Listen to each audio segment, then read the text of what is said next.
सौदा के तो शय ख़ास से मौसम खुशगवार है। 5-6 दिन में धूप ने जो सर्दी को देश निकाला दिया था, कल शाम से वो चुपके से वापस लौट आई है। और ख़ज़ां और बहार के दरमियान के वो लम्हे जो लाहौर में बहुत खुशगवार महसूस होते हैं, इस वक्त हम सब उन्हें महसूस कर सकते हैं।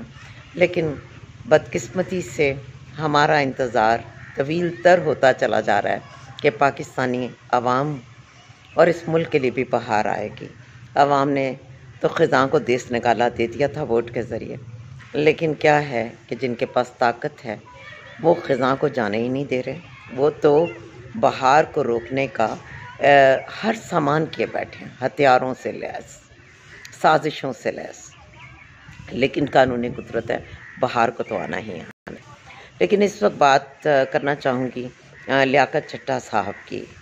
लियाकत चड्ढा साहब की स्टेटमेंट ने वैसे तो पूरी दुनिया में हलचल मचा दी है, और ख़ास तौर पर पीटीआई के हलकों में या पाकिस्तान में तो इस कदर इस पर बातचीत हो रही है कि कुछ समझ नहीं आ रहा कि ये मसला है क्या।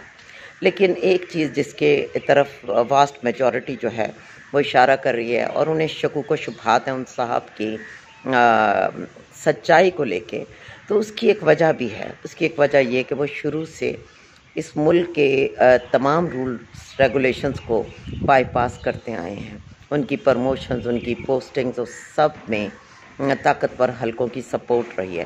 तो ऐसा आदमी अगर एक लम्हे के लिए आके सच बोल भी दे, अधूरा कच्चा पक्का सच, तो लोग उसका यकीन नहीं करते।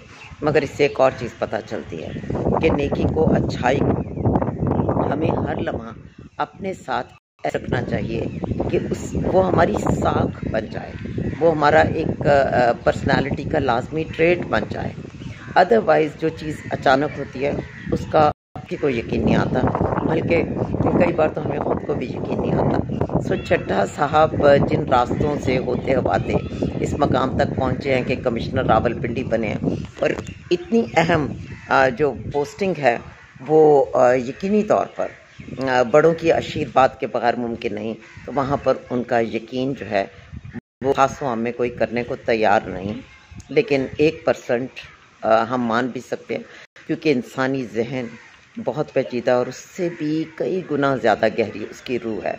हमें नहीं पता कि अल्लाह पाक आपके दिल पर कब लगी मोहर हटा दें और किसी इंसान से खैर करवा दें। लेकिन इसमें अगर कोई खौफनाक साजिश छुपी हुई है जिसके इम्कानात बहुत ज़्यादा लग रहे हैं, तो अल्लाह पाक उस साजिश को साजिश करने वालों पर उल्टा दे। और मुल्क ने जो अपने लिए बहार का फ़ैसला 8 फरवरी को कर दिया है, अब हम उस बहार को आने दें और गुलाब बादशाह अपने खानों के खान इमरान खान साहब के सर पर इस बहार का ताज रखें, और इस मुल्क को जो तवील अरसे से ख़ज़ाओं का शिकार है, अब बहारों का हिस्सा बनने दें कि इसका हर शहरी, हर कोना फूलों की तरह से महके और परिंदों की तरह से चहके। पाकिस्तान जिंदाबाद।